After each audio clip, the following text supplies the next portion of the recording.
Praise God! Praise God! God is good all the time and all the time. God is good. Praise God. Praise God. Isang mapagpalang araw po sa bawat isa. Sa pagkakataong ito, tayo po ay dudulog, lalapit sa ating Diyos na buhay ng may pananampalataya na kung saan may dalawa o tatlo na nagkatipon sa kanyang ngalan. Naroon siya sa kanilang kalagitnaan. Sa araw na ito, tayo po ay dudulog sa Panginoon sa ngalan ng bayan ng Paumbong sa probinsya ng Bulacan. Ating hihilingin na maitatag ang altar ng ating manunubos sa bayan ng Paumbong. Mahimutag sa atong mga kaigsuunan diha sa Visayas ug sa Mindanao. Bisan pa katong atong mga kaigsuunan nga anaa sa Luzon ug sa laing nasod. Dalaygon ang Ginoo sa walay katapusan. Ang ating pong pagsambay mula sa Aklat ng Mga Awit, 77 kabanata, ang talata po ay 15. Dahilan sa iyong lakas, mga hirang mo'y natubos ang lahat ng mga angkan ni Jose at ni Jacob. Dahilan sa iyong lakas, mga hirang mo'y natubos. Dahilan sa iyong lakas, mga hirang mo'y natubo. Ang lahat ng mga angkan ni Jose at ni Jacob, ang lahat ng mga angkan ni Jose at ni Jacob.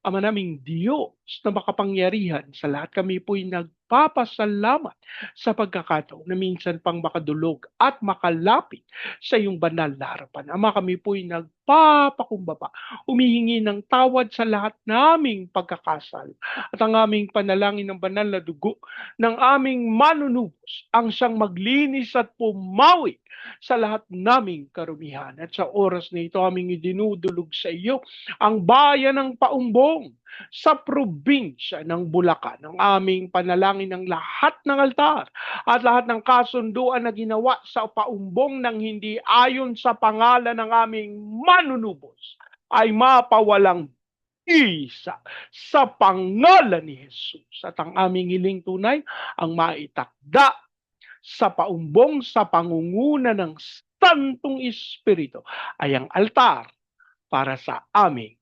manunubos. Maraming salamat po. Ang aming pag-asa, tinugon nyo at tinanggap namin ang aming panalangin sa pangalan ng aming Panginoong Yesus. Amen. Amen. Amen. Amen. Amen. Amen. Amen. Praise God. Praise God. Ang ating pong pagbubulay ay mula sa Aklat ng Genesis, 29 na kabanata, ang talata po ay 35. Nagdalang tao muli siya. Nagdalang tao siyang muli at lalaki pa rin ang kanyang anak. Sinabi niya, ngayon pupurihin ko si Yahweh. Kaya tinawag niya itong Huda o Judah. Pagkatapos nooy hindi na siya nagkaanak. Ang Diyos po ang magpala ng kanyang buhay at makapangyarihang salita. Ang bahagi pong ito ng banal na kasulatan ay tumutukoy kay Leah na hindi kasing mahal ni Raquel. At sa bahaging ito ng banal na kasulatan, siya'y muling nagdalang tao sa ikapitong, sorry. Nagmamadali po ako. Sa ika-4 na pagkakataon. Ano po? Hindi po sinabi, pero ang atin pong sapantaha, atin pong hula. Ako, manghuhula na tayo ngayon. Ito po ay taon-taon. No? Kada taon, si Leah ay nagkakaroon ng bagong anak at ang mga anak na kanyang iniluluwal ay puro lalaki. Kaya ang sabi niya, ngayon pupurihin ko si Yahweh. Nagpapasalamat siya sa Panginoon sapagkat sa kabila ng hindi kagustuhan ng kanyang mister, hindi kasing mahal, ano po, ni Raquel, o hindi katulad ng pagmamahal na meron si Jacob para kay Raquel, ang para kay Leah.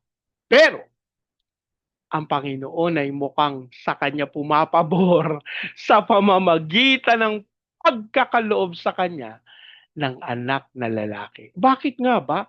Bakit nga kaya kapag lalaki ang anak, tila napaka-big deal para sa mga asawang lalaki?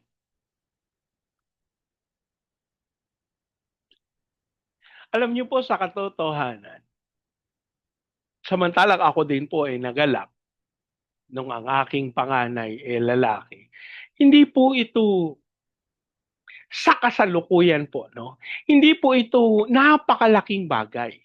Pero nung unang panahon, kasi po, ang tagapagmana, ang susunod sa magulang ay ang anak. Kaya't para maihanda yung pagmamana, naku, gusto nila lalaki. Yung pagsasalinan ng kapangyarihan, kayamanan, at ng lahat ng bagay. Ano po?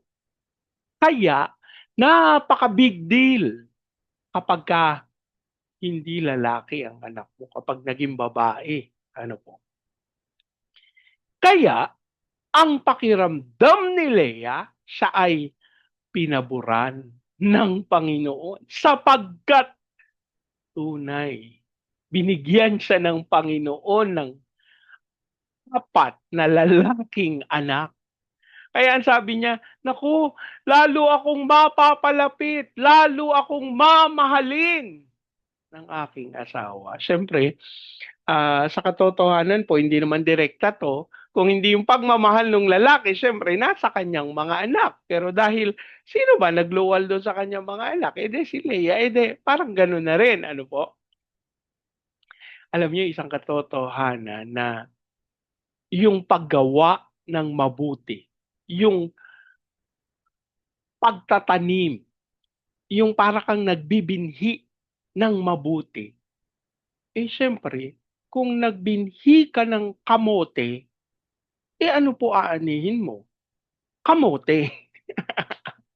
Pero pag nagbinhi ka ng ubas, kahit magbale-balentong ka, hindi ka aani ng kamote.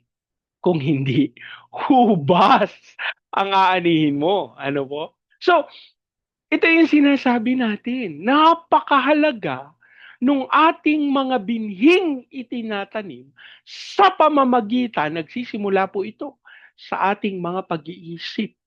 Ano yung ating iniisip? Ano yung ating hinahayaan na pumuno sa ating kaisipan?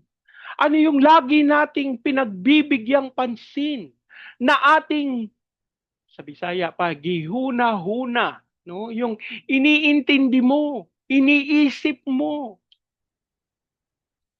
Mga kapatid, kapag ka ang iniisip mo puro negatibo, natural, ano lalabas sa labi mo?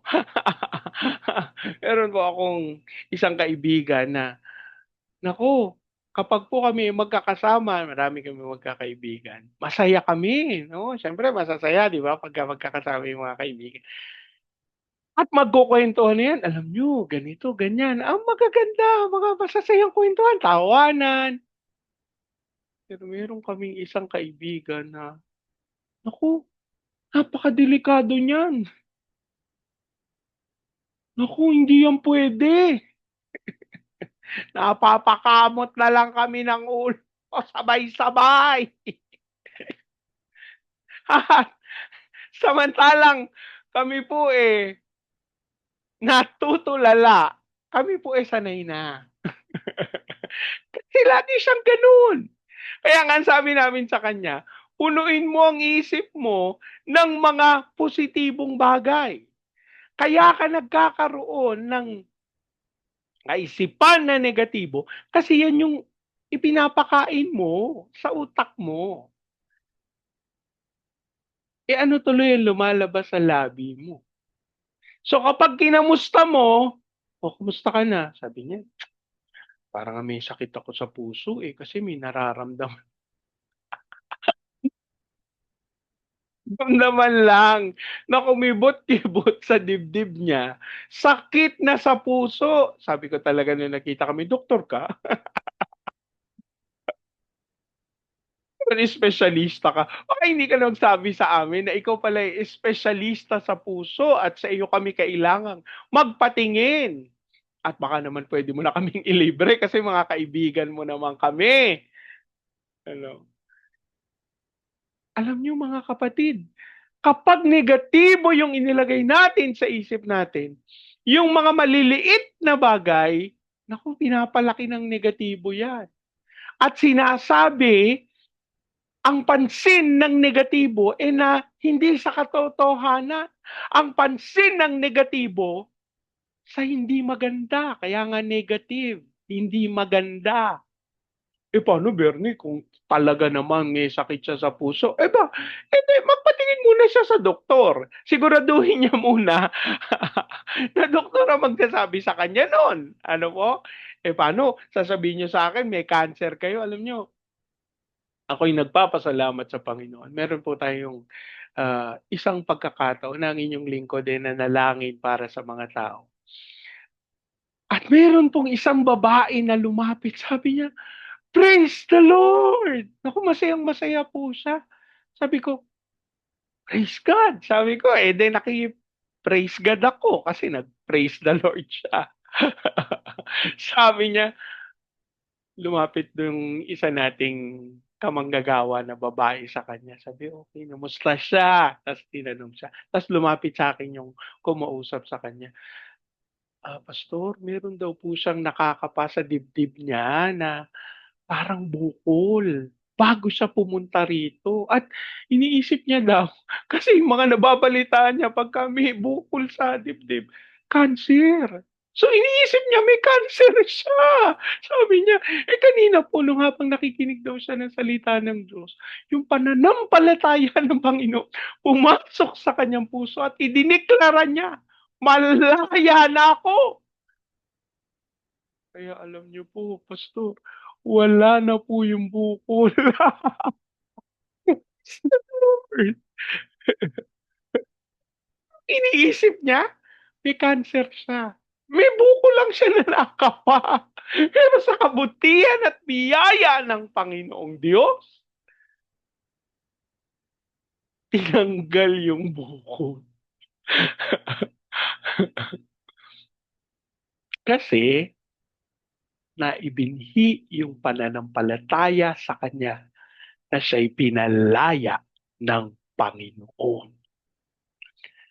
Alam niyo po nakatutuwa sapagkat ang ipinangalan ni Raquel, ni Leah sa kanyang anak ay Judah, na ang ibig sabihin sa salitang Hebreo, pupurihin, pagpupuri, samba.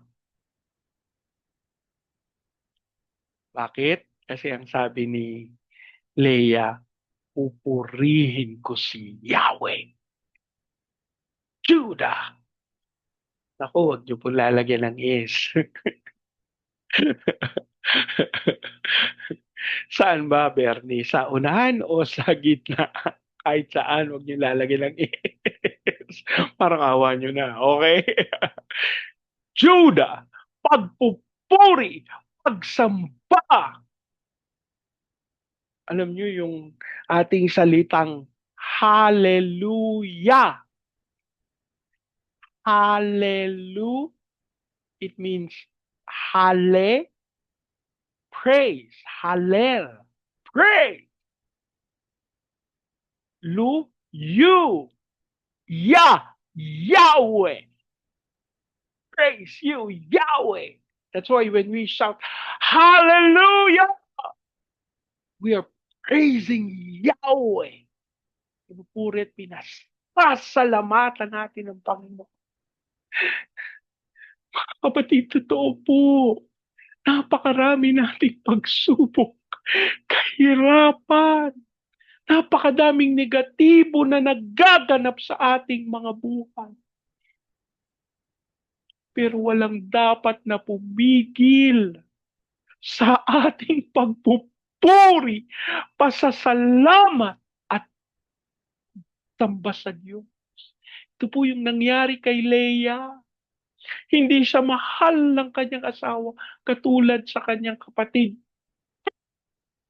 Nagawa niyang magpuri at magpasalamat sa Panginoon sapagkat tunay ang Diyos ang nagkaloob ng lahat niyang pangangailangan. Alam niyo po, kahit hindi niyo ipagtapat sa akin, alam ko, hindi kayo pinababayaan ng Diyos. May kasiguraduhan sa aking puso. Sapagat sinabi yan ng banal na kasulatan. Ang sabi ni Haring David, mula nung ako'y bata, hanggang ngayon na ako'y matanda na wala akong nakita na nagtiwala kay Yahweh. Ang pinabayaan sapagkat tunay ang lahat ng tumatawag at nag-uukol ng pananampalataya sa Diyos, hindi niya pinababayaan. Kaya mga kapatid, sa oras na ito, sa ating pagdulog sa Panginoon, ano ba ang kalagayan mo? Magtiwala ka sa Panginoon. Huwag kang tumigil ng pagpupuri. Huwag kang tumigil ng pagsamba. Magpatuloy ka sa pasasalamat sa ating Diyos na buhay. Manalangin tayo. Ama naming Diyos na makapangyarihan sa lahat, kami po'y nagpapasalamat sapagkat maaari ka naming purihin sa lahat ng pagkakataon. At kami po'y nagpapasalamat sa kahit na anong sitwasyon na kami ay naroon. May mga pagkakataon po na kami pinapanawan ng pag-asa, Panginoon. May mga pagkakataon na tila ba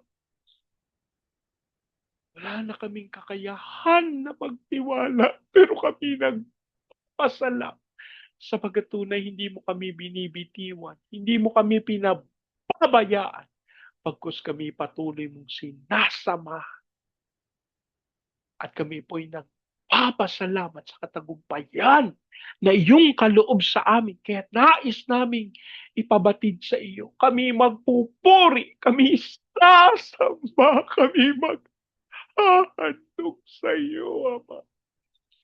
Sa kahit na anong panahon, sa kahit kailang pagkakataon. At sa oras na ito, aming dinudulog sa iyo ang bayan ng Paumbo sa probinsya ng Bulacan. Ang aming panalangin, ikaw po ang patuloy na magkaloob ng pagpapatawad, ng kapakumbabaan sa katawan ng aming Panginoong Heso Kristo sa bayan ng Paumbong. Ang aming panalangin, ikaw po ang magkaloob sa pamagitan ng iyong Santong Espiritu ng pagkakaisa at unawaan.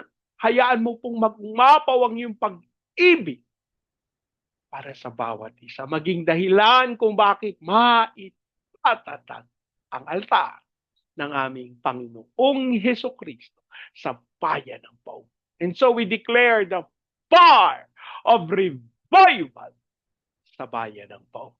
Hiling namin na ito'y dumaloy sa Baguio City, Cagayan de Oro, Legazpi, Lipa, Manila, Pampanga, Pateros. Kilusan mo po mga bayang ito. Hayaan mong maganap ang dakilang kalooban mo. At sa pangalan ni Jesus, ikaw din po magkaloob ng kaunlaran. At hayaan mong dumalo ito sa buong Luzon, Visayas at Mindanao. Hayaan mong matupad namin yung tawag mo sa amin to be the launching pad of the gospel, to be a missionary, sending country, and to be the America of Asia in the height of its glory. Dasal din namin ang iyong pagsama at pagkilos sa aming mga training agencies katulad ng Main Lifeline, Asian Center for Missions, Elijah House Philippines at Church Renewal. Kilusan mo po ang mga ministeryong ito upang magtagumpay sila na maganap ang dakilang kalooban. As we also pray sa aming President Marcos, Vice President Duterte, sa Senado, Kongreso, Judiciary, Military, Police, local government. We declare the fear of the Lord na maghari sa aming gobyerno. Mapawi ang lahat ng pagnanais na hindi ayon sa spirito at katotohanan at tunay maitatak ang paghahangad na maitatag ang altar ng aming Panginoong Heso Kristo. Dasal din po namin ang iyong biyaya sa Department of Finance. Dasal namin ang pagkatakot sa iyo ay patuloy na maghari mula sa head hanggang sa pinakamababa. Lord, punuin mo sila ng pagtitiwala sa iyo at mapawi ang kasinungalingan ng kaaway. As we also pray, Panginoon, sa aming mga misyonero, sa iba't ibang panig ng daigdig, ikaw pong magkaloob ng lahat nilang pangangailangan upang tunay maganap nila ang iyong dakilang kalooban. As we also pray, Panginoon, sa aming mga OFWs na tinawag mo bilang overseas Filipino witnesses, hayaan mong sila'y sumaksi sa mga bansang iyong pinagdalhan sa kanila. As we also pray sa mga bansa na aming tutunguhin upang manalangin sa Vietnam, Cambodia, Laos, Myanmar, Thailand, Malaysia, Singapore, Indonesia, at Brunei. Pahintulot mo, Panginoon, ang iyong kapangyarihan, ang iyong santong espiritu, ang siyang patuloy na maghari sa mga bayang ito as we declare the fire of revival sa aming pananalangin. Kasama ang mga iglesia, ang mga pastor at ang mga manggagawa, maging ang mga misyonero. Father, we declare the power of the Holy Spirit to fall upon these countries. Gayon din sa Hong Kong, Macau, Taiwan. And Lord, we declare the fire of revival sa US, South Korea, Brazil, at Russia as we speak peace over Israel. Maraming salamat. Aming pag-asa, tunay tinugon nyo at tinanggap namin ang aming panalangin sa pangalan ng aming Panginoong Yesus. Amen. Amen. Amen. Amen. Amen. Amen. Amen. Praise God. Praise God. Sa pagkakataong ito, hayaan niyo pong salitain ko ang basbas ng Panginoon sa inyo at sa inyong sambayan. I declare the everlasting love of the Father. I declare the unending blessings of the Son. I declare the sweet, sweet, sweet fellowship of the Holy Spirit now and forever. I declare this new house and lot with parking, with a new vehicle, and with a flourishing business. In Jesus' name, amen. Amen, amen, amen, amen, amen, amen. Praise God. Praise God. Hanggang sa susunod po, sama-sama nating ideklara, God bless the Philippines big time. And so we declare to God be all the glory in Jesus' name. Amen, amen, amen, amen, amen, amen, amen. Praise God. Praise God.